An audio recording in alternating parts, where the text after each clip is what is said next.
নবীজির সঠিক বয়স কত, শুধু এই বিষয়টা জানলে আপনি অবাক হয়ে যাবেন। আমরা অনেকেই বিষয়টা জানি না। জিবরাইল আলাইহিস সালাতু ওয়াস সালাম একবার নবীকে জিজ্ঞেস করলেন, ইয়া রাসূলুল্লাহ, আপনার সঠিক বয়সটা কত একটু বলেন তো। নবীজি বলছে, আমার বয়সের কথা থাক, পরে বলি, আগে তোমার বয়সটা কত একটু বলো। জিবরাইল আলাইহিস সালাতু ওয়াস সালাম তিনি বলছেন, ইয়া রাসূলুল্লাহ, সঠিক করে আন্দাজ আমি বলতে পারবো না, নির্ধারিত করে বলতে পারবো না যে আমার বয়সটা কত। তবে একটা ঘটনা যদি আপনাকে আমি বলি, তাহলে আপনি আন্দাজ করে নিতে পারবেন যে আমার বয়সটা কত। নবীজি বলছে, বলো তো দেখি, তুমি কোন ঘটনা শোনাতে চাও। তিনি বলছে, ইয়া রাসূলুল্লাহ, আল্লাহ রাব্বুল আলামিন আরশে আজিমের নিকট একটা তারা উদিত হতো। আমি জন্মের পর পরে দেখেছি সেই তারাটা উঠতো, আর একবার উদিত হলে এই তারাটা ৭০,০০০ বছর পর্যন্ত উদিত থাকতো, এ অস্ত যেত না। আবার ৭০,০০০ বছর পরে যখন অস্ত যেত, এই অস্তবিত হওয়ার পরে সে ৭০,০০০ বছর পর্যন্ত অস্তবিত থাকতো, সে উদিত হতো না।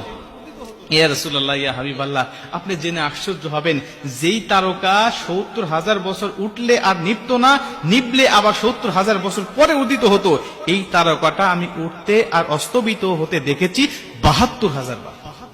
আমরা অনেকেই এই ঘটনা শুনলে পরে অবাক হয়ে যেতাম, আরে তাহলে এত বয়সটা জিবরাইল আলাইহিস সালামের এত বয়স, যে ৭০,০০০ বছর পর যেই তারকা উদিত হয়, আবার ৭০,০০০ বছর পরে যেই তারকা অস্তবিত যায়, এই তারকা নাকি উদিত হতে আর অস্তবিত যেতে সে দেখেছে ৭২,০০০ বার। তাহলে কত লক্ষ হাজার বছর বয়স তার।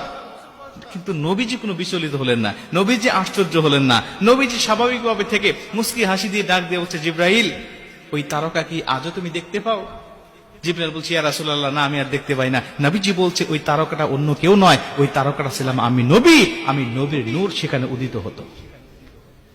মুসলমান ভাইরা আমার, খুব মনোযোগ দিয়ে কথাগুলো শুনে নিবেন। এই জন্য নবীজির সাথে আমাদের কোনোভাবেই তুলনা করা চলবে না।